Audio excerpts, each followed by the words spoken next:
मत्ती रचित सुसमाचार 6 अध्याय। आज हम मत्ती के अध्याय 6 का मनन करेंगे। हम मत्ती के सुसमाचार के उस भाग में हैं जो सामान्यतः पर्वतीय उपदेश कहलाता है, क्योंकि यीशु ने अपने शिष्यों को गलील सागर के पर्वतों पर सुनाया था। भीड़ को देखकर वो पहाड़ पर चढ़ गया, और जब वो बैठ गया तब उसके चेले उसके पास आए और वो अपना मुंह खोलकर उनसे कहने लगा। यहाँ सबसे पहले हम ये देखते हैं कि यह उपदेश जन सामान्य के लिए नहीं है। यह कोई नियमावली नहीं है जिसका निष्पादन इस संसार ने किया हो।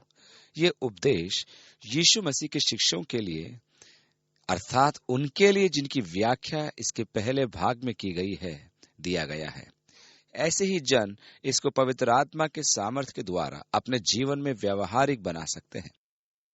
इसमें सबसे पहले तो उस व्यक्ति की परिभाषा है जिससे यीशु बात कर रहा है, अर्थात जिसका वर्णन यीशु ने धन्यवादियों में किया। धन्य है वे जो मन के दीन हैं, धन्य है वे जो धर्म के भूखे और प्यासे हैं, धन्य है वे जो दयावंत हैं, धन्य है वे जिनके मन शुद्ध हैं, धन्य है वे जो मेल कराते हैं, वे परमेश्वर की संतान हैं। ये यीशु मसीह के शिष्य हैं। यीशु मसीह के शिष्यों के ये गुण हैं। इसके बाद यीशु मसीह यह भी कहता है कि संसार उनके साथ कैसा व्यवहार करेगा, अर्थात उन्हें सताएगा, उन्हें समझाना नहीं चाहेगा, उनकी निंदा करेगा और उन पर नाना प्रकार के झूठ लगाएगा, परंतु उनकी प्रतिक्रिया आनंदित और मगन होने की है। इसके बाद वह संसार पर प्रभाव डालने का उपदेश उसके अंदर देता है। तुम पृथ्वी के नमक हो, अर्थात भ्रष्ट समाज पर सुरक्षा का प्रभाव। तुम अंधकार में ज्योति हो, तुम जगत की ज्योति हो, तुम पृथ्वी के नमक हो, इत्यादि। अब यीशु व्यवस्था के विषय में कुछ ऐसी बात करता है जो उसके शिष्यों को अचंभित कर देती है। यीशु ने कहा कि वो व्यवस्था को लोप करने नहीं वरन पूरा करने आया था। परंतु आश्चर्य कर देने वाली बात यह है कि वो कहता है कि जब तक तुम्हारी धार्मिकता शास्त्रियों और फरीसियों से बढ़कर ना हो, तुम किसी भी प्रकार से स्वर्ग के राज्य में प्रवेश नहीं कर सकते। क्योंकि शास्त्री और फरीसी व्यवस्था के छोटे से नियम को पूरा करते थे, इसलिए यीशु के द्वारा ऐसी बात का कहना किसी की हिम्मत को तोड़ना है। सुनने वाला यही कहेगा कि मैं शास्त्री और फरीसियों से बढ़कर धर्मी हो ही नहीं सकता, इसलिए धार्मिकता के प्रति मेरा प्रयास व्यर्थ है। अब यीशु इस बात को 5 अध्याय द्वारा समझाता है।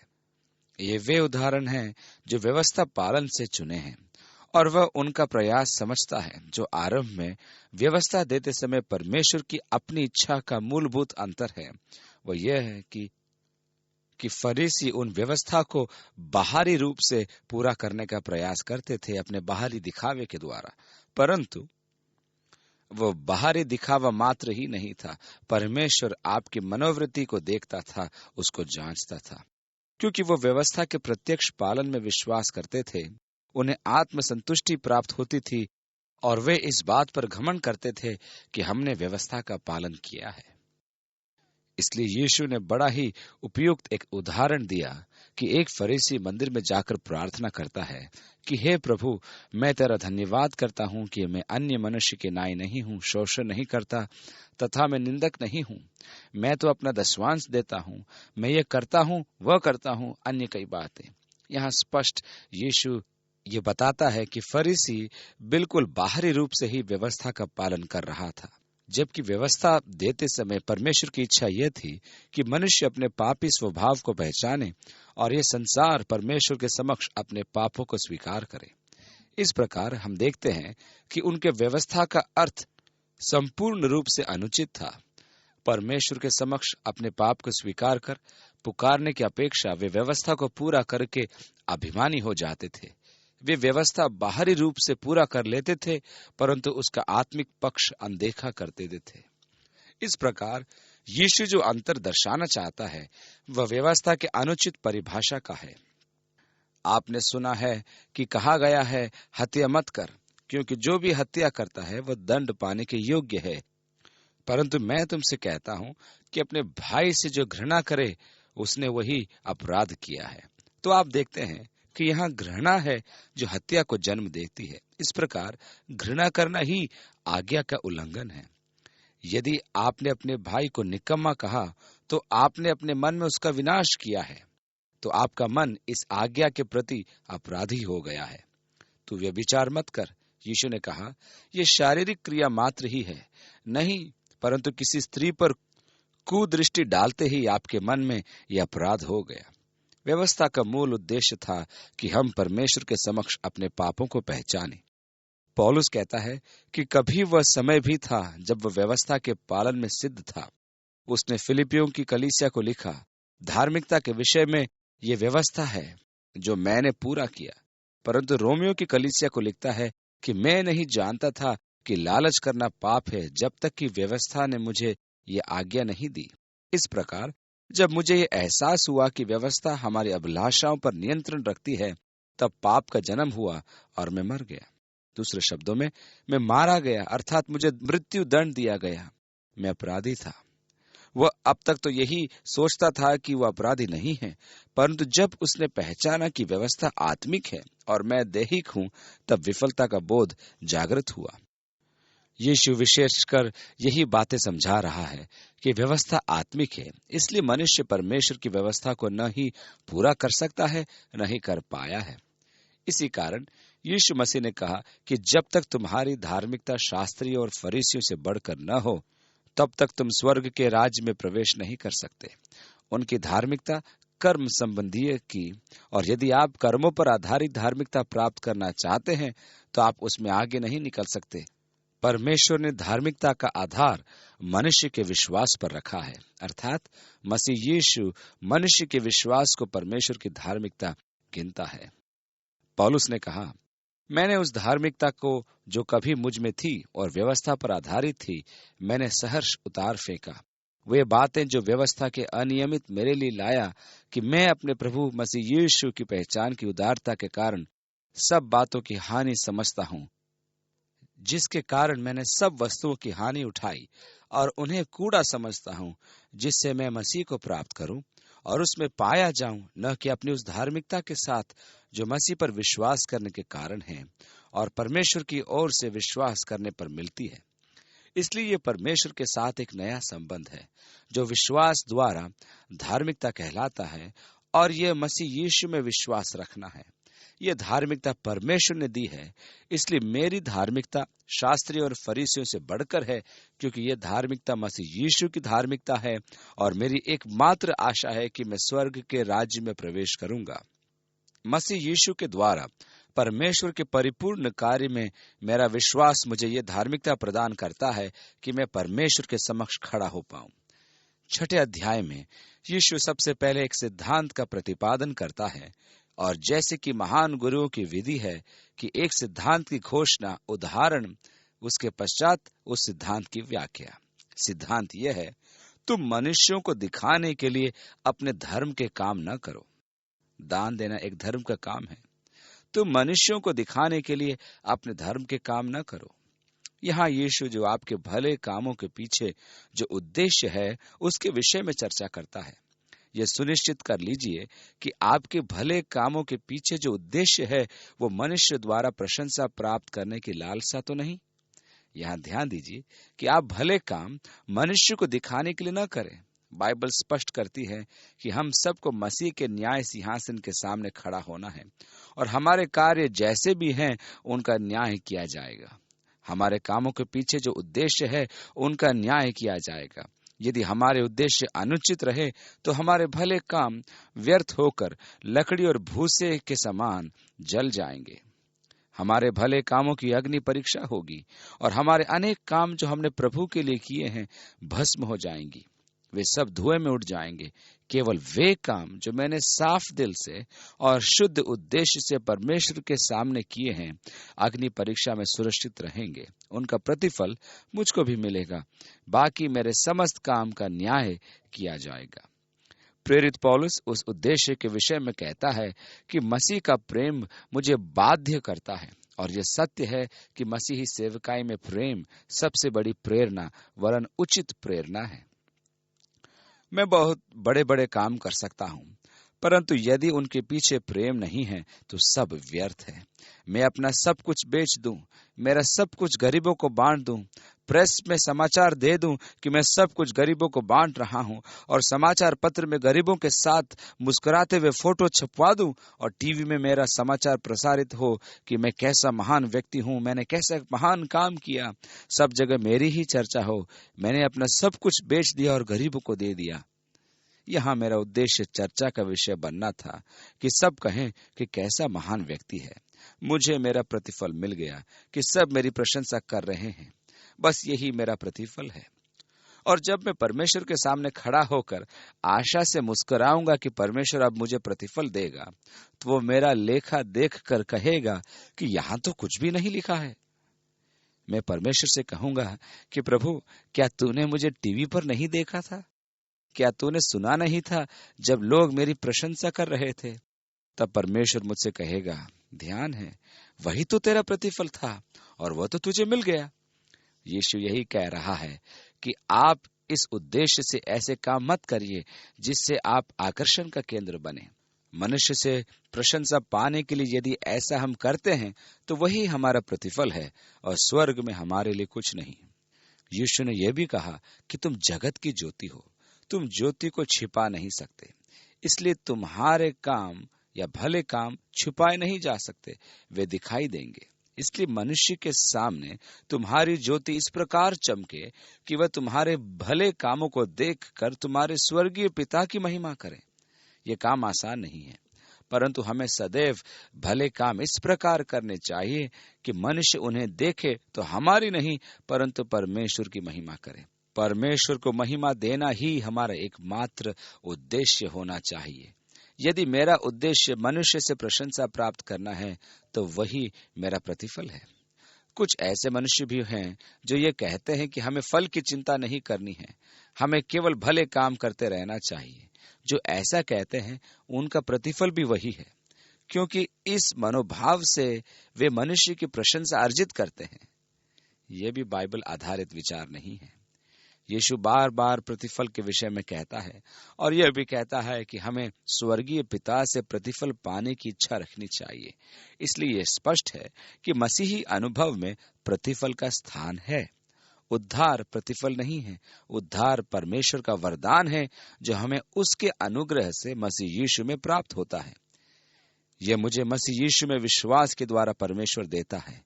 मेरे भले कामों से या प्रयास करने से इसका कोई संबंध नहीं।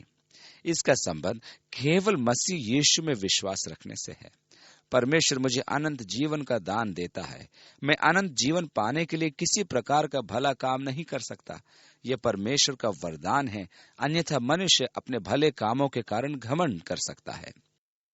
अब परमेश्वर की संतान होने के कारण परमेश्वर सेवा का अवसर हमें प्रदान करता है, और जब मैं परमेश्वर के समक्ष खड़ा होऊंगा तब वह मुझे इन जिम्मेदारियों को पूरा करने के लिए प्रतिफल देगा।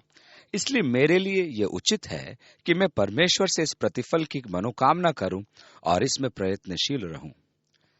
यीशु ने कहा, यदि तुम मनुष्य से अपने भले कामों की प्रशंसा करवाना चाहते हो, मनुष्य द्वारा तुम्हारे कामों का पहचाना जाना और प्रशंसा करना ही तुम्हारा प्रतिफल है। अब मसीह यीशु इस सिद्धांत के 3 उदाहरण देता है। वे 3 धर्म के काम जो प्राय मनुष्य करते हैं: दान देना, प्रार्थना करना और तपस्या करना। अब इन कामों को करने की उचित विधि है और एक अनुचित विधि। परमेश्वर को दिया जाना, उसकी भी एक उचित विधि है और एक अनुचित विधि। यदि आप अनुचित विधि से दान करते हैं तो आपको अपना प्रतिफल इस संसार में मिल गया, परंतु यदि आप उचित रीति से दान करते हैं तो परमेश्वर आपको प्रतिफल देगा।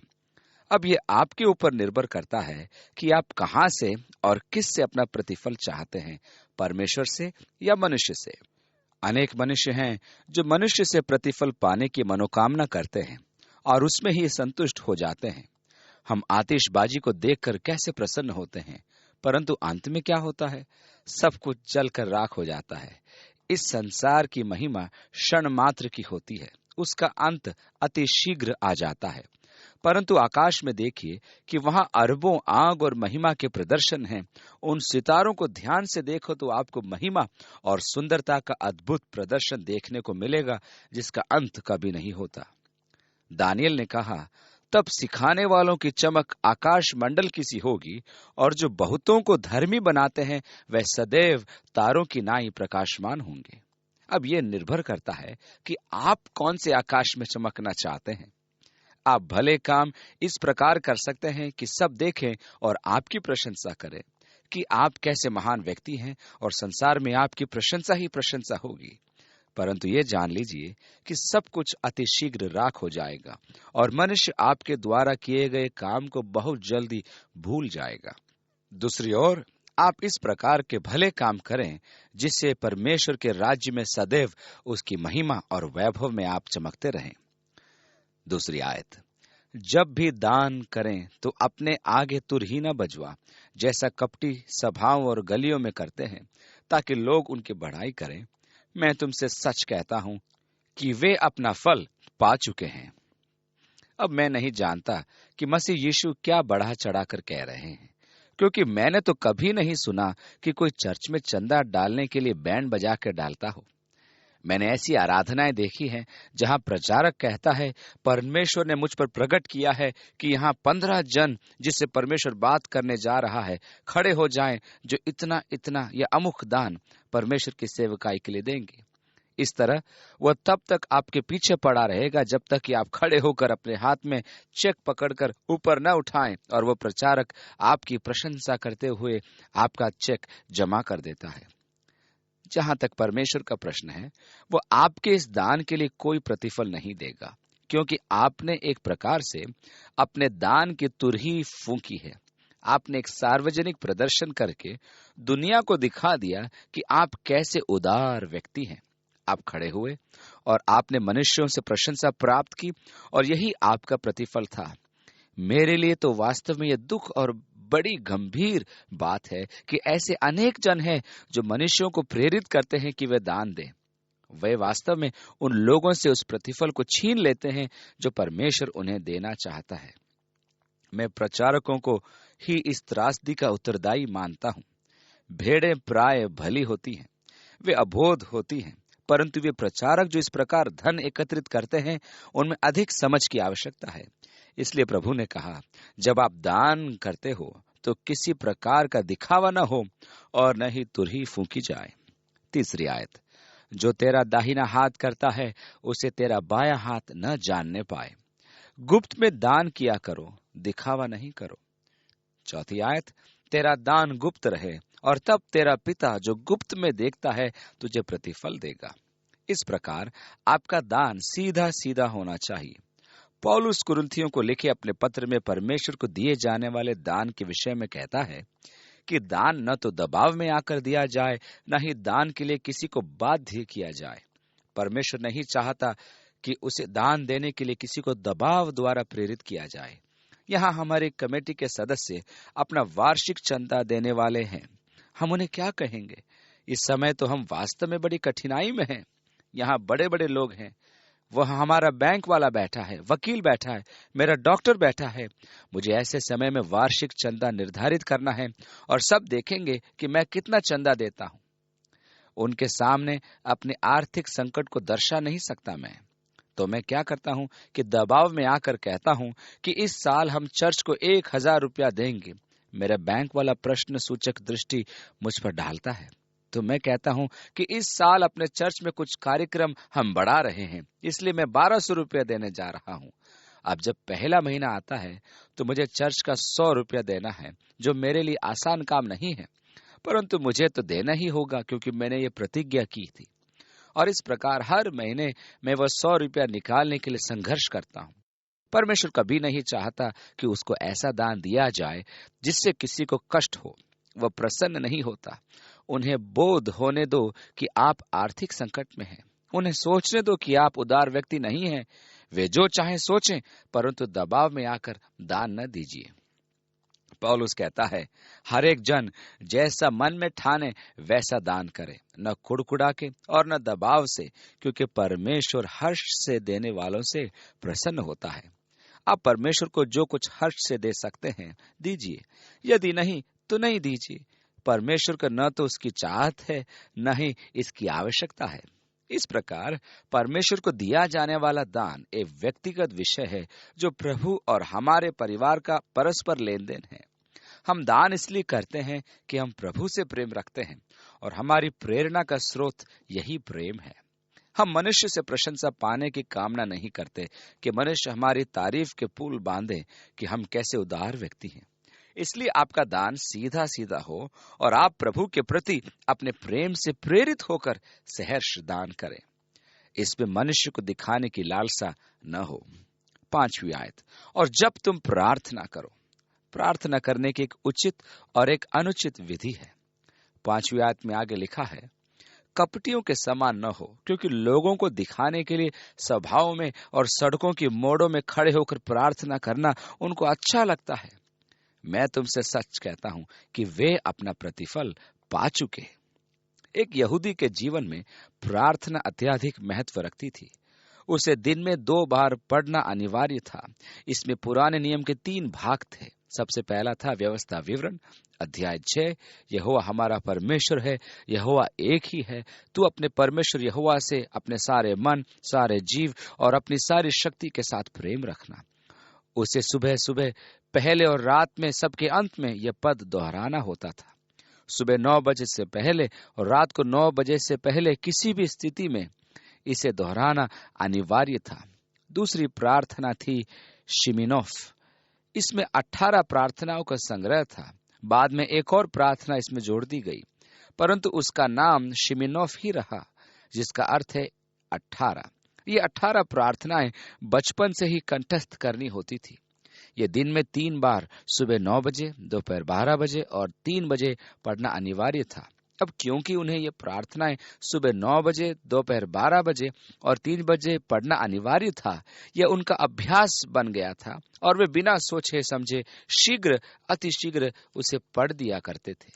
अब इस प्रकार की पृष्ठभूमि में रहने के कारण वे जहां कहीं भी होते थे, चाहे बाजार में ही क्यों न हो, समय होते ही वे अपने चादरों को सिर पर डालकर इन प्रार्थनाओं को दोहराया करते थे।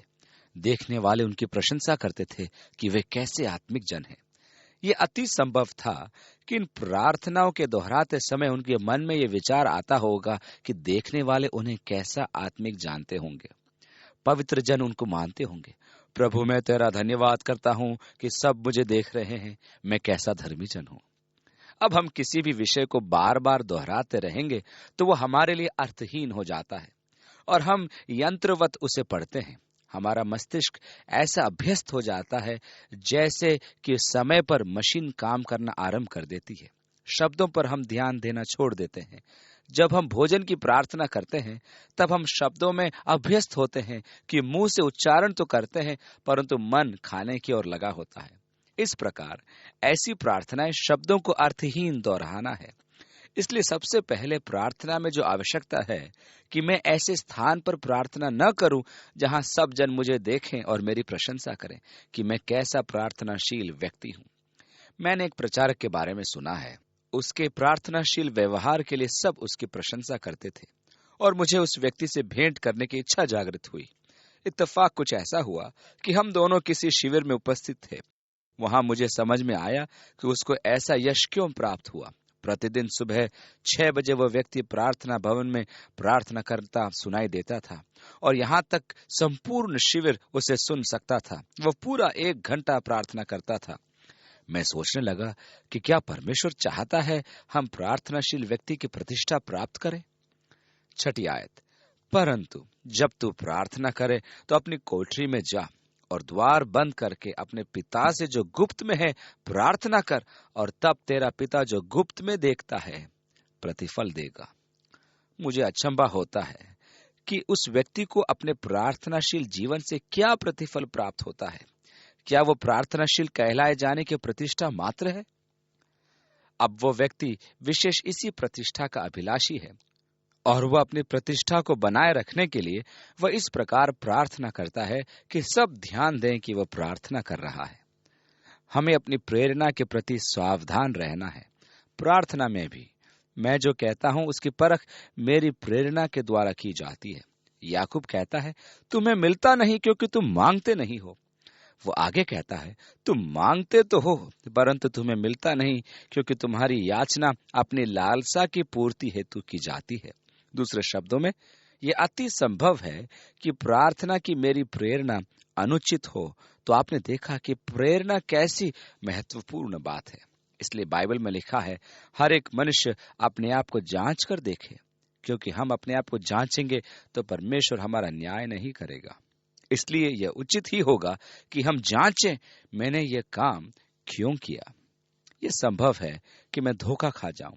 ये जानते हुए कि अपनी प्रेरणाओं के संबंध में धोखा खाना संभव नहीं, दाऊद कहता है, परमेश्वर तूने मुझे परख कर देखा है, तू मेरी चिंताओं को जान ले और देख मुझ में कोई बुरी चाल है कि नहीं। हे परमेश्वर, मुझे जांच कर जान ले। हे परमेश्वर, तू मुझे दिखा। हे परमेश्वर, प्रकट कर कि मेरे मन में क्या है, क्योंकि मैं धोखा खा सकता हूं। परंतु मैं परमेश्वर को धोखा नहीं दे रहा, क्योंकि वो मन को परखने वाला है। वो मेरे हर एक काम के पीछे मेरे उद्देश्यों को जानता है। परमेश्वर जानता है कि मैं समय गंवाना नहीं चाहता। यदि मैं कुछ करता हूं तो मैं उस काम को उचित उद्देश्य से करना चाहता हूं और मैं प्रभु से प्रतिफल प्राप्त करना चाहता हूं। इसलिए अति सावधान रहें कि हम ध्यान आकर्षित करने की प्रार्थना कर रहे हैं या मनुष्यों के ऊपर प्रभाव डालने की प्रार्थना कर रहे हैं। यहूदी तो मनुष्य पर प्रभाव डालने की प्रार्थना करते थे, परंतु आप सावधान रहें कि आप मनुष्यों को प्रभावित करने के लिए प्रार्थना तो नहीं करते। प्रार्थना का उद्देश्य मनुष्यों के ऊपर प्रभाव डालना नहीं है। प्रार्थना परमेश्वर को प्रभावित करने के लिए की जाती है। इसलिए अपने कमरे में जाएं, द्वार बंद करें और प्रार्थना करें। तुम्हारा पिता जो गुप्त में देखता है तुम्हें प्रतिफल देगा। 7वीं आयत, क्योंकि वे समझते हैं कि उनके बहुत बोलने से उनकी सुनी जाएगी। उस समय प्रार्थना में अनेक शब्दों के प्रयोग का प्रचलन था। प्रार्थना की महत्ता शब्दों से, समय और लंबाई से नहीं आंकी जाती। बाइबल में जितनी भी प्रार्थना है सब छोटी हैं। हम प्राय यह सोचते हैं कि जब तक हम 1 घंटा घुटनों पर प्रार्थना नहीं करेंगे तब तक प्रार्थना में प्रभाव उत्पन्न नहीं होगा। अर्थहीन शब्दों के प्रयोग से समय पूर्ति करना, जबकि मैं परमेश्वर से बातें कर रहा हूं, बुद्धिमत्ता का विचार नहीं है। जब आप परमेश्वर के निकट आते हैं तब आप बैठ जाइए और परमेश्वर से सीधे काम की बात कीजिए। अपने मन के विचार प्रकट कीजिए और उसके सामने अपना दिल खोल के रख दीजिए, परंतु संक्षिप्त में और चुने हुए शब्दों में प्रार्थना कीजिए। 8वीं आयत में आगे लिखा है, तुम्हारा पिता तुम्हारे मांगने से पहले ही जानता है कि तुम्हारी क्या क्या आवश्यकता है। प्रार्थना परमेश्वर को समाचार सुनाने का समय नहीं है कि आप दिन भर के दुर्घटनाओं का ब्यौरा परमेश्वर को सुनाएं। परमेश्वर जानता है कि आपके साथ क्या हो रहा है। आपको न तो उसे दोहराने की आवश्यकता है और न ही अपनी आवश्यकताओं की लंबी सूची सुनाने की आवश्यकता है। परमेश्वर जानता है कि मुझे क्या आवश्यकता है। इसलिए व्यर्थ के शब्दों को दोहराकर समय पूर्ति न कीजिए। अन्य जातियां सोचती हैं कि अनेक शब्दों के प्रयोग द्वारा उनकी प्रार्थना सुनी जाएगी, परंतु सत्य तो यह है कि प्रार्थना में अनेक शब्दों का कोई प्रभाव नहीं पड़ता। यीशु ने हमें आदर्श दिया है और ये बड़े दुख की बात है कि मनुष्य ने इस आदर्श प्रार्थना को व्यर्थ ही दोहराना शुरू कर दिया है। वह इस आदर्श प्रार्थना को बार बार बोलते हैं और उन्हें इसके लिए प्रोत्साहित किया जाता है। उदाहरण के लिए प्रणाम मरियम और हे हमारे पिता आदि व्यर्थ की प्रार्थनाओं का दोहराना। यीशु विशेष करके अनेक शब्दों के प्रयोग का विरोध कर रहा है कि ऐसी प्रार्थना सुनी नहीं जाती। प्रभु की प्रार्थना में रटकर बोलने से कोई लाभ नहीं। यदि आप उसके एक एक वाक्य पर मनन करते हुए उसे बोलें तो उसका वह महान मूल्य पता चलता है। अब ये आदर्श प्रार्थना जो यीशु ने हमें दी है, उसमें सबसे पहले संबंध दर्शाया गया है। संबंध ही प्रार्थना का वह आधार होता है। आगे लिखा है, हे हमारे पिता। यदि वह आपका पिता नहीं है तो आपको उसे पुकारने का अधिकार नहीं है। जब फरीसियों ने उस अंधे व्यक्ति से प्रश्न किया कि उसे किसने दृष्टि प्रदान की, तब उस व्यक्ति ने कहा, इस पुरुष ने मेरे ऊपर हाथ रखा और मैं देखने लगा। उन्होंने पूछा, उसने क्या किया? जहां तक उस पुरुष का प्रश्न है, हम उसे नहीं जानते, परंतु परमेश्वर की महिमा हो। क्या वह विचित्र बात नहीं कि यहाँ एक ऐसा पुरुष है जिसके विषय में तुम कुछ नहीं जानते और वह अंधे को आंखें देता है। वह तो मसीहा का काम करता है। और वे उस पर क्रोधित हो गए। वो व्यक्ति कहने लगा कि परमेश्वर पापियों की प्रार्थना नहीं सुनता है, और यदि उसने प्रार्थना सुनी है तो उस व्यक्ति ने कोई न कोई उचित काम किया होगा। यहाँ ध्यान दीजिए कि यह विचार बाइबल आधारित नहीं है। यह उस अंधे व्यक्ति का फरीसियों को दिया गया उत्तर है। सत्य तो यह है कि परमेश्वर पापियों की प्रार्थना अवश्य सुनता है। कम से कम परमेश्वर मुझ पापी पर दया कर, यह प्रार्थना तो वह अवश्य सुनता है। परमेश्वर का धन्यवाद हो कि वह इस प्रार्थना को सुनता है। दाऊद ने कहा, यदि मेरे मन में पाप है तो परमेश्वर मेरी प्रार्थना नहीं सुनता है। यह एक दिव्य सच्चाई है। परमेश्वर का हाथ छोटा नहीं है कि वह आपका उद्धार न करे, नहीं उसके कान बोझिल हैं कि वह न सुने। यह तो आपके पाप है जिसके कारण आपके और परमेश्वर के मध्य दूरी आ गई। यह दिव्य सत्य है कि पाप मनुष्य को परमेश्वर से दूर करता है, तथापि प्रार्थना में संबंध निहित होते हैं। और यह संबंध है कि संतान अपने पिता के पास आती है, और मैं मसीह यीशु में अपने विश्वास के द्वारा परमेश्वर की संतान हूं। और इस कारण मैं कह सकता हूं, पिता, हे हमारे पिता जो स्वर्ग में है, तेरा नाम पवित्र माना जाए। तेरा नाम पवित्र माना जाए, इसको हम दूसरे शब्दों में कह सकते हैं, तेरा नाम श्रद्धेय है। यहूदियों में परमेश्वर के नाम को बहुत अधिक श्रद्धा दी जाती थी।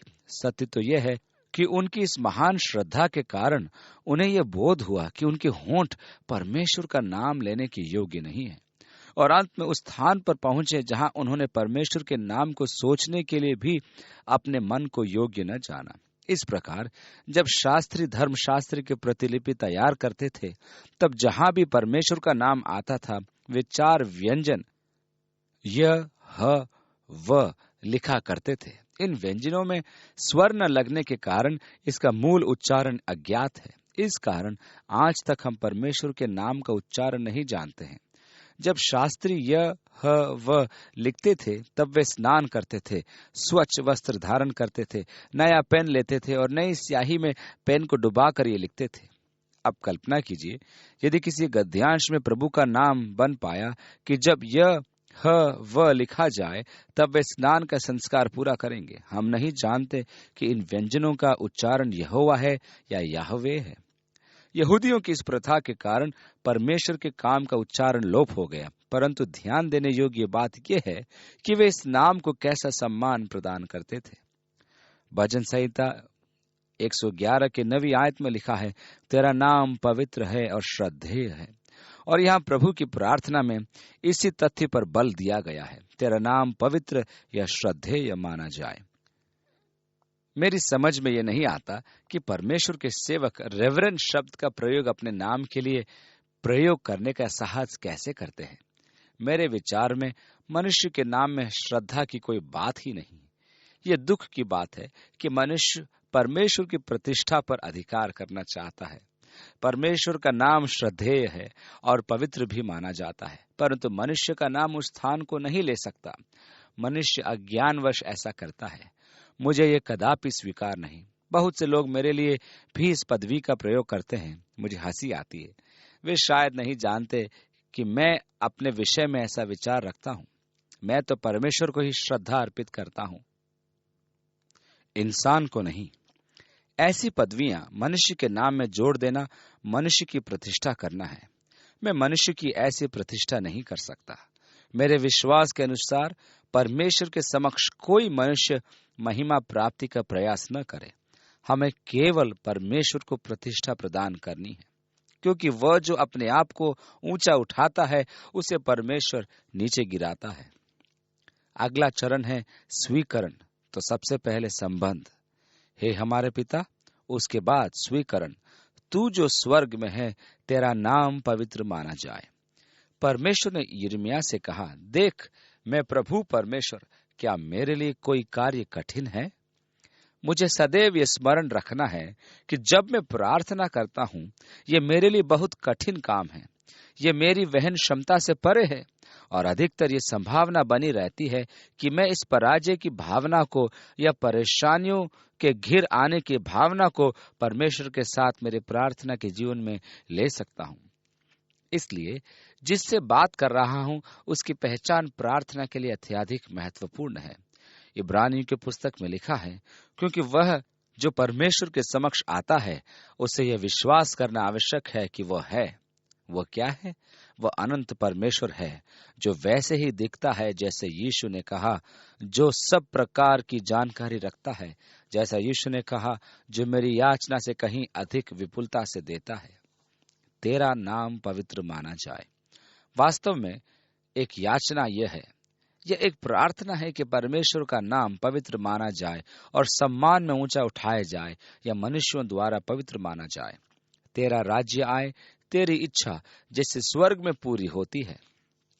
2 याचनाएं और हैं, परंतु पहली 3 याचनाएं परमेश्वर से संबंधित है, वो मुझसे संबंधित नहीं है। प्रार्थना में मेरी प्राथमिक याचना यह होती है कि परमेश्वर की इच्छा पूरी हो। ये विचार उचित नहीं कि प्रार्थना अपनी इच्छाओं की पूर्ति का माध्यम है। परमेश्वर ने कभी नहीं चाहा कि प्रार्थना के द्वारा मेरी इच्छाओं की पूर्ति हो। परमेश्वर की इच्छा थी कि प्रार्थना ऐसा माध्यम हो जिसके द्वारा मैं उसकी इच्छा इस पृथ्वी पर पूरी करने में उसके साथ सहयोग करते हुए काम करूं। एक सच्ची प्रार्थना परमेश्वर के साथ आरंभ होती है। परमेश्वर की योजना और उदारता परिवर्तनशील नहीं होते, इसलिए प्रार्थना का उद्देश्य उनमें परिवर्तन लाना नहीं है। मेरा यह विश्वास है कि वह प्रत्येक विषय जिसके लिए मैंने प्रार्थना की और परमेश्वर से प्राप्त की, परमेश्वर की प्रार्थना और उद्देश्यों में मेरी प्रार्थना से पहले की अवस्थित है। अब आप कहेंगे, तो फिर प्रार्थना क्यों की जाए? क्योंकि परमेश्वर ने मुझे स्वतंत्र इच्छा प्रदान की है। मैं एक स्वच्छंद स्वभाव का व्यक्ति हूं। परमेश्वर ने मुझे चुनाव करने की क्षमता प्रदान की है। परमेश्वर मेरे चुनाव को सम्मान देता है और मेरी इच्छा पर वो रोक नहीं लगाता। परमेश्वर मेरे लिए वही करेगा जो मैं चाहता हूं कि वह मेरे लिए करे, और जो करने की अनुमति मैं उसे देता हूं। इसलिए प्रार्थना परमेश्वर के लिए द्वार खोलती है कि वह मेरे लिए वह कार्य करे जिसकी योजना उसने बनाई है। वह तो सदा ही मेरे लिए भलाई करना चाहता है, परंतु वह मेरी इच्छा के विरुद्ध कुछ भी नहीं करना चाहता। यूहन्ना 15वें अध्याय में यीशु ने अपने शिष्यों से कहा, तुमने मुझे नहीं चुना, किंतु मैंने तुम्हें चुना है और तुम्हारा अभिषेक किया है कि तुम मेरे शिष्य बनो और तुम फल लाओ और तुम्हारा फल बना रहे, जिससे कि तुम मेरे नाम में पिता से जो कुछ मांगोगे वह तुम्हें देगा। परमेश्वर तुम्हें देना चाहता है। वह आपकी उस स्वच्छंद इच्छा को जो उसने आपको दी है उसका उल्लंघन नहीं करता। प्रार्थना परमेश्वर के लिए द्वार खोल देती है कि वह आपके लिए वह सब कुछ कर सके जो वह आपके लिए सदा से करना चाह रहा है, परंतु वह आपकी इच्छा का उल्लंघन नहीं करना चाहता। इसलिए प्रार्थना परमेश्वर के उद्देश्यों के साथ आरंभ होती है और प्रार्थना का वास्तविक बल अपनी इच्छा पूर्ति नहीं है। आज के अनेक बाइबल शिक्षक की यही भ्रांति है। इसका कारण यह है कि उन्हें थियोलॉजी की परिपूर्ण शिक्षा प्राप्त नहीं है। वे नई नई विचारधाराओं में बह जाते हैं। ये मनुष्य की चतुराई है कि वह कोई नई विचारधारा लेकर आ जाते हैं और सब उनके पीछे भागने लगते हैं, परंतु ये तो पुरानी विचारधारा है कि प्रार्थना आपके लिए राजदंड स्वरूप है, जिसे पकड़कर आप संसार पर राज कर सकते हैं। आप परमेश्वर के सामने अपनी मांग रखते हैं कि वो उसे पूरी करे, और आप बल देकर प्रार्थना करते हैं और ये विश्वास रखते हैं कि जो कुछ आपने मांगा है परमेश्वर उसे आपको देगा। ऐसा नहीं होता है। परमेश्वर जिन्न तो नहीं कि आपकी मनोकामनाओं को पूरा करे। वह तो जगत का अधिपति स्वामी है, जिसके नियंत्रण में संपूर्ण जगत है। और मैं परमेश्वर को मेरी उन सब प्रार्थनाओं के लिए धन्यवाद देता हूं जिनका उत्तर मुझे नहीं मिला। यदि परमेश्वर मेरी सब प्रार्थनाओं का उत्तर दे देता तो मैं संसार में उपद्रव मचा देता, क्योंकि मैं उन विषयों के लिए प्रार्थना कर रहा था जिन्हें मैं स्वयं नहीं समझ पाता था, क्योंकि मैं संपूर्ण परिदृश्य नहीं देख पाता था। मुझे तो ये विश्वास था कि मैं सब कुछ जानता हूं, परंतु मेरा ज्ञान अधूरा था। मैं अपने ज्ञान के आधार पर ही प्रार्थना कर रहा था, परंतु जब मुझे संपूर्ण ज्ञान प्राप्त हुआ तो मैंने कहा, बहुत अच्छा हुआ। परमेश्वर का धन्यवाद हो कि उसने मेरी प्रार्थना का उत्तर नहीं दिया, अन्यथा मैं तो बड़ी परेशानी में फंस जाता। परमेश्वर को अधिपति ही रहने दो, उसे परमेश्वर ही रहने दो, उसे परमेश्वर का सम्मान दो और जान लो कि प्रार्थना का वास्तविक प्रभाव मेरी इच्छाओं की पूर्ति नहीं है, परंतु उसकी इच्छा को पूरा करना है। तेरी इच्छा जैसे स्वर्ग में पूरी होती है, वैसे पृथ्वी पर भी पूरी हो। इसमें कोई संदेह नहीं कि मेरी आवश्यकताएं हैं और ये भी अनुमति नहीं है कि मैं परमेश्वर से उनके लिए याचना करूं। हमारे पास यहाँ हमारी आवश्यकताओं के निमित्त कुछ याचनाएं हैं। हमारी दिन भर की रोटी आज हमें दे। ये वे आवश्यकताएं हैं जो जीवन के लिए और जीवित रहने के लिए अनिवार्य है। 12वीं आयत, और जिस प्रकार हमने अपने अपराधियों को क्षमा किया है, वैसे ही तू भी हमारे अपराधों को क्षमा कर। क्षमादान बहुत महत्वपूर्ण आवश्यकता है। यहाँ ध्यान दीजिए कि पहली याचना वर्तमान आवश्यकता है जो आज के दिन से संबंधित है। दूसरी याचना हमारे बीते हुए जीवन से संबंधित है, अर्थात क्षमादान यह वह एक बात है जो अब तक अनुचित ही है। हमारे अपराधों की क्षमा कर, यह हमारे बीते हुए जीवन से संबंध को दर्शाती है। 13वीं आयत, और हमें परीक्षा में न ला, परंतु बुराई से बचा, क्योंकि राज्य और पराक्रम और महिमा सदा तेरे ही हैं। यह हमारे भविष्य से संबंधित है। परमेश्वर मेरे जीवन की बागडोर अपने हाथ में ले और मेरे जीवन के भविष्य को लेकर तू चला। ये याचनाएं हमारे जीवन के बीते हुए समय, वर्तमान समय और आने वाले समय से संबंधित हैं। वे मेरी आवश्यकताएं, मेरे क्षमादान, मेरे मार्गदर्शन और मेरी मुक्ति की व्यक्तिगत याचनाएं हैं। यही वो मूलभूत विषय है जिन्हें लेकर मैं अपने जीवन में परमेश्वर के पास आता हूँ। शारीरिक आवश्यकताएं, क्षमादान और मार्गदर्शन एवं मुक्ति प्रार्थना परमेश्वर के पास पहुंचती है। 13वीं आयत, और हमें परीक्षा में न ला, परंतु बुराई से बचा, क्योंकि राज्य और पराक्रम और महिमा सदा तेरी ही है। देखा जाए तो प्रार्थना के वास्तव में 3 रूप है। प्रार्थना आराधना है। सबसे पहले प्रार्थना परमेश्वर की महानता और महिमा का बोध है और परमेश्वर के प्रति श्रद्धा है। परमेश्वर जो है उसके कारण उसकी आराधना करना प्रार्थना का एक महत्वपूर्ण भाग है। उससे कुछ नहीं मांगना, वरन उसकी महानता और उसकी महिमा और सामर्थ के कारण उसकी उपासना करना ही प्रार्थना है। यह वह भावना है जो आपके मन में तब उत्पन्न होती है जब आप रेगिस्तान में आकार को निहारते हैं और सोचते हैं कि परमेश्वर कैसा महान और कैसा असीमित है, या जब आप एक सुंदर फूल को देखते हैं और सोचते हैं कैसा सुंदर फूल और इसकी रचनात्मक प्रतिमा कैसी अद्भुत है, या फिर जब आप एक छोटे बच्चे को जन्म होते हुए देखते हैं और आप सोचने पर विवश हो जाते हैं कि वह जीवन को रूप देने में कैसा बुद्धिमान है। दूसरी बात, प्रार्थना याचना है, अर्थात परमेश्वर से अपनी आवश्यकताओं की पूर्ति की याचना। परंतु प्रार्थना का तीसरा रूप है मध्यस्थता, अर्थात भटके हुए संसार की आवश्यकताओं के लिए परमेश्वर से याचना करना। ये तीनों रूप प्रभु ने अपनी प्रार्थना में प्रस्तुत किए। तेरा राज्य आए, तेरी इच्छा जैसे स्वर्ग में पूरी होती है, पृथ्वी पर भी पूरी हो। ये परमेश्वर के राज्य के लिए मध्यस्थता की प्रार्थना है। हमारे प्रतिदिन की रोटी आज हमें दे, ये मेरी अपनी आवश्यकता की याचना है। राज्य, पराक्रम और महिमा तेरी है। श्रद्धा, आश्चर्य और महिमा तथा परमेश्वर की महानता की यह आराधना है। यहाँ ध्यान दीजिए कि प्रार्थना का आरंभ प्रार्थना से है और समापन भी प्रार्थना ही से है। सामान्यतः हम पहले याचना करते हैं, तब मध्यस्थता करते हैं, परंतु इस आदर्श प्रार्थना में पहले मध्यस्थता है, फिर याचना। मेरे विचार को किसी विशेष कर्म का पालन करना इतना महत्वपूर्ण नहीं है जितना कि प्रार्थना में इन तीनों रूपों का होना महत्वपूर्ण है। मेरे विचार में हमें आराधना, याचना और मध्यस्थता तीनों के लिए भी समय निकालकर प्रार्थना करना चाहिए। यहाँ रुचि का विषय यह है कि इन विभिन्न याचनाओं में क्षमा याचना हमारे क्षमादान पर आधारित है। जिस प्रकार हम अपने अपराधियों को क्षमा करते हैं, तू भी हमारे अपराधों को क्षमा कर।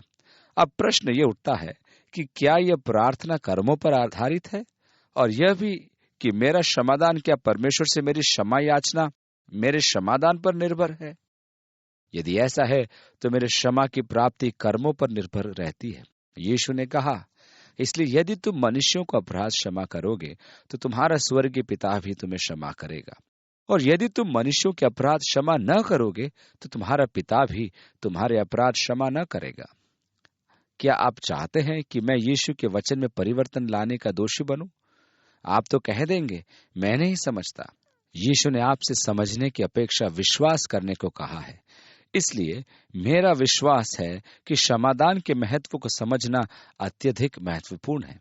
हमें क्षमादान को पतरस के विचारों में गणित की गणना नहीं समझना चाहिए, जिसने यीशु से पूछा था, प्रभु, मैं अपने भाई के एक ही अपराध को कितनी बार क्षमा करूं? क्या 7 बार? मुझे पूरा विश्वास है कि क्षमादान के महत्व को समझना अत्यधिक महत्वपूर्ण है। पतरस ने सोचा कि यदि वह क्षमादान को 7 बार करेगा तो वह अनुग्रह में आगे बढ़ चुका है, परंतु यीशु ने उत्तर दिया, नहीं पतरस, 7 का 70 गुना, अर्थात 490 बार। हे प्रभु, क्षमादान कोई गणित का प्रश्न नहीं है। यीशु के विचार में यह था, जब तक कोई 490 बार क्षमादान करेगा तब तक उसे यह बोध हो जाएगा कि यह परमेश्वर की संतान है। यदि मुझे ही 490 बार क्षमादान प्रदान किया जाए तो मेरे लिए किसी को क्षमा करना अतुलनीय नहीं है। यीशु एक उदाहरण देता है जिसमें वह सदा की भांति कहता है कि इस विषय को समझाने की आवश्यकता तो नहीं, परंतु फिर भी एक मनुष्य था। एक दिन उसके स्वामी ने उसे कहा कि तुम्हारे उधार का समय पूरा हो गया है, मेरा पैसा मुझे लौटाओ। उस पुरुष ने कहा, मेरे पास तो अभी कुछ नहीं, इसलिए मैं तुझे तेरा पैसा लौटा नहीं सकता, मुझे कुछ समय दे। उसके स्वामी ने कहा, जाओ, तुम्हारा उधार क्षमा किया जाता है। यही पुरुष वहां से गया और अपने साथी को, जिसे उसने 50 रुपए उधार दिए थे, उसे गले से पकड़ा और कहा, मेरा उधार चुका दे। उसके साथी ने कहा, मेरी पत्नी की बीमारी के कारण मेरा सारा पैसा दवाइयों पर खर्च हो चुका है, मुझे थोड़ा समय और दे तो मैं तेरा उधार चुका दूंगा। इस पुरुष ने कहा, नहीं, तुझे बहुत समय दिया जा चुका है।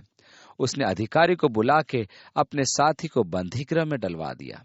अब इस पुरुष के स्वामी ने सुना कि उसने ये क्या किया, तब उसने उसे तुरंत बुलवाया और कहा, तुझ पर मेरे कितने रुपए निकलते हैं?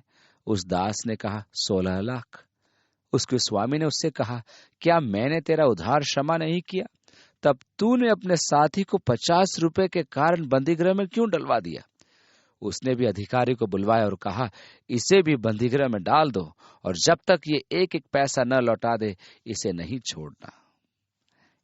इस उदाहरण के देने में यीशु का प्रमुख उद्देश्य यह था कि सुनने वाले ये जान लें कि परमेश्वर ने हमें कैसा असीम क्षमादान प्रदान किया है। तो हम कौन होते हैं कि अपने भाई को क्षमा न करें? यीशु ने कहा, यदि हम क्षमा नहीं करते हैं तो हमें भी क्षमा नहीं किया जाएगा। मैं इस आज्ञा को बढ़ाना चाहता हूं, न घटाना। मेरी एक ही कामना है कि इसका पालन मैं कर सकूं, क्षमाशील बनूं और क्षमादान करूं। परंतु मेरा स्वभाव भी है कि मैं क्षमा नहीं करना चाहता। हे परमेश्वर, मेरी सहायता कर। एक बार की बात है कि किसी ने मेरी कार को चाबी से खरोंच दिया। मैं उस व्यक्ति को क्षमा नहीं कर सकता था। एक बार किसी ने मेरी कार में से 2 सूट चुरा लिए। वो गंदे थे। मैं नहीं जानता कि वो उनका क्या करेंगे। पहनने के लिए तो उसे उन्हें फाड़ना ही होगा, परंतु ये जो ध्यान देने योग्य बात है वह यह है कि मैं उन्हें क्षमा नहीं करना चाहता था, परंतु परमेश्वर ने मुझे वह जो अनंत आत्मा प्रदान की कि यदि आप जनमान्य व्यक्ति हो तो आपको उसका मूल्य चुकाना होगा, क्योंकि जितने अधिक लोग आपको जानते हैं उतने ही अधिक लोग आपसे घृणा भी करते हैं, अर्थात अधिक जानकारी अधिक बैर। इसलिए मेरे विचार में किसी ने मेरी कार पर हमारे चर्च का नाम लिखा देखकर सोचा, आज इसको ठीक करते हैं। मुझे उस पर तरस आता है कि उसमें ऐसी घृणा और कटुता है कि वह ऐसा गिरा हुआ काम करेंगे, परंतु मेरी जिम्मेदारी है कि मैं उन्हें क्षमा करूं। परंतु मैं ऐसा नहीं कर सकता, क्योंकि मैं जानता हूं कि क्षमादान का परिणाम क्या होगा। इसलिए मैं अंदर ही अंदर कुढ़ता रहता हूं। मेरे शरीर की रचना ऐसी है कि ऐसे अवसरों पर यह एक विशेष रसायन उत्पन्न करती है, जिसके कारण मुझ में बैर, क्रोध और बदले की भावना उत्पन्न होती है। इस कारण मैं कुढ़ता हूं और अंदर ही अंदर नाश हो जाता हूं। यीशु मेरे शरीर की रचना को भली भांति जानता है, इसलिए उसने कहा, क्षमा करो, कटुता का त्याग करो, बैर भाव या क्रोध समाप्त करो, क्योंकि वह जानता है कि इसके कारण मेरा शरीर इस रसायन को उत्पन्न करेगा जिससे मेरा नाश हो जाएगा। इसलिए क्षमा करना आपके अपने ही हित में है। यह दुख की बात है कि अनेक व्यक्तियों ने किसी के विरुद्ध ऐसी भावनाएं रखकर क्षमादान नहीं किया और परिणाम स्वरूप अपना विनाश किया। इसलिए क्षमा करो। तीसरा धार्मिक कार्यकलाप है उपवास। यहाँ इसकी एक उचित विधि है और एक अनुचित विधि भी है। तेरा पिता जो गुप्त में है तुझे उपवासी जाने। इस दशा में तेरा पिता जो गुप्त में देखता है तुझे प्रतिफल देगा। यहाँ भी मुख्य विषय यही है कि आपको मनुष्य से ऊपरी आत्मिकता के लिए प्रशंसा प्राप्त होगी, अर्थात आप ध्यान का केंद्र न बने। जब मैंने अपनी सेवकाई का आरंभ किया था तब मैं प्राय उपवास रखता था। अब तो मैं अधिक उपवास नहीं रखता। उन दिनों में जब मैं उपवास करता था तब ऐसा होता था कि कई बार मुझे अपनी कलीसिया के सदस्यों के घर जाना पड़ता था और प्राय ऐसा होता था उस घर की बहन अतिथि सत्कार स्वरूप घर का बनाया हुआ केक मुझे खाने के लिए दिया करती थी, परंतु मैंने उपवास रखा हुआ था। ऐसे समय में क्या करना चाहिए? क्या मैं उससे कह दूं कि मैंने उपवास रखा है और इस प्रकार स्वर्गीय प्रतिफल से वंचित हो जाऊं? नहीं, मैं उपवास तोड़ दिया करता था क्योंकि मुझे मनुष्य से प्रशंसा नहीं अपितु परमेश्वर से प्रतिफल की आशा थी। यह भी सुनने की लालसा रहती है, यही उनका प्रतिफल है। अब यीशु अपने उपदेश में एक भिन्न विषय पर प्रवेश करते हैं। वो हमसे धन के विषय में चर्चा करते हैं जो मूल रूप से नकारात्मक है। 19वीं आयत में, अपने लिए पृथ्वी पर धन इकट्ठा न करो, जहां कीड़ा और काई बिगाड़ते हैं और जहां चोर सेंध लगाते और चुराते हैं। हमारे संसार में प्राय देखा गया है कि मनुष्य सोना, चांदी, हीरे, जवाहरात आदि खरीदता रहता है कि उनका भविष्य सुरक्षित हो। मुझे याकूब का कहा हुआ वचन सदैव स्मरण आता है, हे धनवानों सुन तो लो, अपने आने वाले क्लेशों पर चिल्ला कर रो। तुम्हारे सोने चांदी में काई लग गई है और वह काई तुम पर गवाही देगी और आग की नाई तुम्हारा मांस खा जाएगी। तुमने अंतिम युग में धन बटोरा है। अपने लिए स्वर्ग में धन इकट्ठा करो, जहां न तो कीड़ा और न काई बिगाड़ते हैं और जहां चोर न सेंध लगाते और न चुराते हैं। पृथ्वी की अपेक्षा स्वर्ग में धन एकत्रित करने के परामर्श में यीशु के कहने का अर्थ यह था, जहां तेरा धन है वहां तेरा मन भी लगा रहेगा।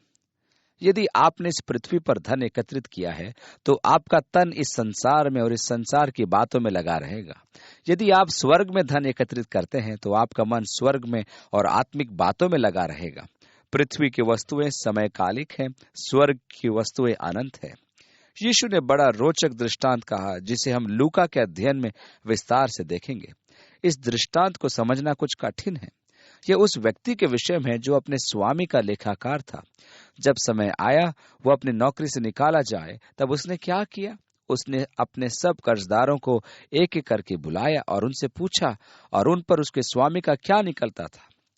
जिसने कहा 100 लीटर, उसने कहा किताब में 50 लिख दे। जिसने कहा 10 किलो आटा, उसने उससे सब कर्जदारों को आधा आधा कर क्षमा कर दिया, क्योंकि वह जानता था कि उसकी नौकरी समाप्त होने वाली है और तब यह व्यक्ति उसकी आवश्यकता के समय आभारी होकर उसके साथ खड़े होंगे। यीशु ने कहा कि उस सेवक के मालिक ने उसकी सराहना की, इसलिए नहीं कि उसने छल किया, परंतु इसलिए कि उसने समझदारी का प्रदर्शन किया। उसने यह भी कहा, इस पीढ़ी के संतान ज्योति के संतान से अधिक बुद्धिमान है। यहाँ ध्यान दीजिए कि वह व्यक्ति अपनी वर्तमान स्थिति का प्रयोग अपने भविष्य को सुरक्षित बनाने में कर रहा है। यीशु भी हमसे यही कहता है कि अपने भविष्य को सुरक्षित बनाने के लिए वर्तमान का सदुपयोग करो, अर्थात एक बार आप मर गए तो आप अपने आत्मिक लेखे में कुछ नहीं जोड़ पाएंगे। इसलिए आज जो अवसर आपको प्राप्त है उसका लाभ उठाइए। स्वर्ग में धन एकत्रित करने का यही अर्थ है कि आज आप क्या करते हैं। हम प्रभु से कहते हैं, जो कुछ मेरा है वो सब तेरा है, इसमें संदेह नहीं, परंतु हम सबका उपयोग करते हैं और उन्हें समाप्त कर देते हैं। प्रभु के लिए क्या बचता? प्रभु कहता है, नहीं, अपना धन स्वर्ग में एकत्रित करो, क्योंकि उसका कारण है जहां तेरा धन होगा वहां तेरा मन भी होगा।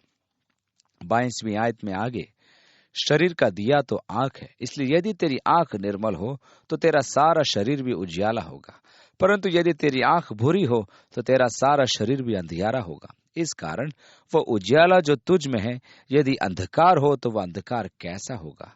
कोई मनुष्य दो स्वामियों की सेवा नहीं कर सकता, क्योंकि वह एक से बैर और दूसरे से प्रेम रखेगा, वह एक से मिला रहेगा और दूसरे को तुच्छ जानेगा। तुम परमेश्वर और धन दोनों की सेवा नहीं कर सकते। इस प्रकार यहाँ विषय वस्तु है धन एकत्रित करना। यदि धन आपके जीवन का स्वामी है तो आप परमेश्वर के सेवक नहीं हो सकते, क्योंकि आप परमेश्वर और धन दोनों की सेवा नहीं कर सकते हैं। आपके दो स्वामी हैं, तो आप एक का सम्मान करेंगे और दूसरे से घृणा। मनुष्य प्राय ऐसा ही करता है, परंतु आप ऐसा नहीं कर सकते। परमेश्वर अब हमसे चिंता के विषय में चर्चा करता है। इसलिए मैं तुमसे कहता हूं कि अपने प्राण के लिए चिंता न करना कि हम क्या खाएंगे और क्या पिएंगे, और न अपने शरीर के लिए कि क्या पहनेंगे। क्या प्राण भोजन से और शरीर वस्त्र से बढ़कर नहीं? यहाँ विषय वस्तु है यह है कि भविष्य के संबंध में विचलित न होना। 25वीं आयत में आगे, इसलिए मैं तुमसे कहता हूं कि अपने प्राण के लिए चिंता न करना कि हम क्या खाएंगे और क्या पिएंगे, और न अपने शरीर के लिए कि क्या पहनेंगे। क्या प्राण भोजन से और शरीर वस्त्र से बढ़कर नहीं? सबसे पहले अनिवार्य यह है कि हम चिंता न करें। 26वीं आयत में, आकाश के पक्षी को देखो, वे न तो बोते हैं, न काटते हैं और न खत्तों में बटोरते हैं, तो अभी तुम्हारा पिता उन्हें खिलाता है। क्या तुम उनसे अधिक मूल्य नहीं रखते? वह कहता है, आकाश के पक्षियों को देखो, वे न तो बोते हैं, न काटते हैं और न ही वे खत्तों में एकत्रित करते हैं। हम इसका अर्थ यह न समझें कि हमें खेती नहीं करनी है या परिश्रम नहीं करना है। उसके कहने का अर्थ यह नहीं है कि परमेश्वर तुम्हें देता है इसलिए निश्चय होकर बैठ जाओ। कोई चिड़िया बिजली के खंभे पर बैठकर उसके भोजन के उस तक उड़कर चले आने की प्रतीक्षा नहीं करती। वह भी लगातार परिश्रम करके अपने भोजन की खोज करती है। कहने का अर्थ यह है कि परमेश्वर आपकी सुधि अवश्य लेता है, परंतु उसके आशीषों को प्राप्त करने के लिए आपको परिश्रम करना आवश्यक है। हाथ पर हाथ रखकर बैठ जाना बाइबल की शिक्षा में नहीं है। पौलुस थिस्सलुनीकियों को लिखे पत्र में कहता है कि जो परिश्रम नहीं करता उसे भोजन का अधिकार नहीं है। परमेश्वर ने हमें कार्य क्षमता दी है। मेरी पोती कहती है, परमेश्वर ने मुझे बुद्धि दी है और वो चाहता है कि हम अपनी क्षमता और बल का सदुपयोग करें, परंतु भविष्य की चिंता न करें कि हम कल क्या करेंगे, हम अपने खर्चे कहाँ से पूरे करेंगे। परमेश्वर जानता है कि आपको क्या आवश्यकता है। वह आकाश के पक्षियों को भोजन देता है। जब परमेश्वर चिड़ियों को भोजन देता है तो आपकी सुधि क्यों नहीं लेगा? आप तो उसकी संतान हैं और आप उसकी दृष्टि में चिड़ियों से अधिक मूल्यवान हैं। इसलिए निश्चिंत रहिए, वो आपकी सुधि अवश्य लेगा, इसलिए चिंता मत करो। 27वीं आयत, तुम में से कौन है जो चिंता करके अपनी अवस्था में एक घड़ी भी बढ़ा सकता है? मैं अपने छोटे कद के लिए बड़ा ही चिंतित रहता हूँ। मैं कैसे कभी कभी सोचता हूँ कि काश मेरा कद थोड़ा और लंबा हो जाए। क्या मेरे चिंता करने से मेरे कद में 18 इंच लंबाई जुड़ सकती है? कदापि नहीं। चिंता करने से कुछ नहीं होगा। यीशु ने कहा, चिंता व्यर्थ है, तो चिंता क्यों करना है? 28वीं आयत, और वस्त्र के लिए क्यों चिंता करते हो? जंगली शोषणों पर ध्यान दो कि वे कैसे बढ़ते हैं। वे न तो परिश्रम करते और न काटते हैं। मेरी पत्नी तो नहीं सुन रही? और वस्त्र के लिए क्यों चिंता करते हो? जंगली शोषणों पर ध्यान करो कि वे कैसे बढ़ते हैं। वे न तो परिश्रम करते हैं और न काटते हैं। उस युग में स्त्रियों को अपने परिवार के लिए घर पर ही बुनना होता था। यीशु ने कहा, शोषण के फूल को देखो, क्या वह धागा लेकर कपड़ा बुनते हैं? 29वीं आयत, तो अभी मैं तुमसे कहता हूं कि सुलेमान भी अपने सारे वैभव में उनमें से किसी के समान भी वस्त्र पहने हुए नहीं था। सुलेमान भी अपने ऐश्वर्य और वैभव में शोषण सदृश महिमा में नहीं था। 30वीं आयत, जब परमेश्वर मैदान की घास को जो आज है और कल भाड़ में झोंकी जाएगी ऐसा वस्त्र पहनाता है, तो हे अल्पविश्वासियों, तुमको वह क्यों कर न पहनाएगा? परमेश्वर उस जंगली फूल को जो आज है और कल नहीं होगी ऐसी महिमा प्रदान कर सकता है, तो वह आपको क्यों कर वस्त्र नहीं पहनाएगा? 31वीं आयत, इसलिए तुम चिंता करके यह न कहना कि हम क्या खाएंगे या क्या पिएंगे या क्या पहनेंगे, क्योंकि अन्य जाति इन सब वस्तुओं की खोज में रहते हैं और तुम्हारा स्वर्गीय पिता जानता है कि तुम्हें ये सब वस्तुएं चाहिए। आपका स्वर्गीय पिता जानता है कि आपकी आवश्यकताएं क्या है, इसलिए आप चिंता न करें, क्योंकि ये हमारी प्राथमिकताएं नहीं है। हम इन चिंताओं को जीवन में सबसे ऊंचा स्थान न दें। अतः हमारी प्राथमिक चिंता का कारण ये सब न हो, परंतु हमारे जीवन का सर्वोच्च ध्येय होना चाहिए पहले उसके राज्य और धर्म की खोज। जो पहला है उसे जीवन में पहला स्थान दीजिए, तो परमेश्वर बाकी शेष जीवन की सुधि ले लेगा। यदि आप परमेश्वर के राज्य और धार्मिकता की खोज करेंगे तो 33वीं आयत में लिखा है, ये सब वस्तुएं भी तुम्हें मिल जाएंगी। परमेश्वर सब कुछ संभाल लेगा। आपको चिंता करने की आवश्यकता नहीं। आप अपने जीवन की सबसे पहली चिंता परमेश्वर के राज्य की खोज करें। यदि आप अपने जीवन में भोजन, कपड़ा, अन्य चिंताओं आदि के निमित्त व्यतीत समय का लेखा लें, तो हमें पता चलेगा कि हम इस सांसारिक जीवन शैली के लिए कितना समय व्यतीत करते हैं। हम यह भी जान लेंगे कि हम इस संसार के दास बन चुके हैं। खाना पकाने में सुस्त हो गए हैं कि बाजार से खाना लाएं। यदि हम कुछ परिश्रम कर लें तो हम घर पर ही सस्ता और स्वास्थ्य भोजन तैयार कर सकते हैं। प्रभु यही तो कह रहा है, इन बातों की चिंता करना छोड़ दो। इन्हें अपने जीवन की प्राथमिक चिंता न बनाओ, क्योंकि आपकी चिंता का मात्र विषय है उसके राज्य और उसकी धार्मिकता की खोज। अन्य सब बातों की चिंता परमेश्वर को करने दो, क्योंकि वह आपकी आवश्यकताओं को जानता है। इसलिए यीशु ने कहा कि लंबी प्रार्थना मत करो, परमेश्वर तुम्हारे मांगने से पहले ही जानता है कि तुम्हारी क्या आवश्यकता है। 34वीं आयत, कल के लिए चिंता न करो। ये कैसी रोचक बात है कि हमारी सारी चिंताएं भविष्य से संबंधित होती हैं, आज के दिन से नहीं। क्योंकि मुझे आज खाने को मिल गया, पहनने को मिल गया, इसलिए मुझे आज की चिंता नहीं, परंतु कल क्या होगा। अगले सप्ताह जब मुझे बिजली का बिल देना होगा, तब मैं पैसों की व्यवस्था कहां से करूंगा।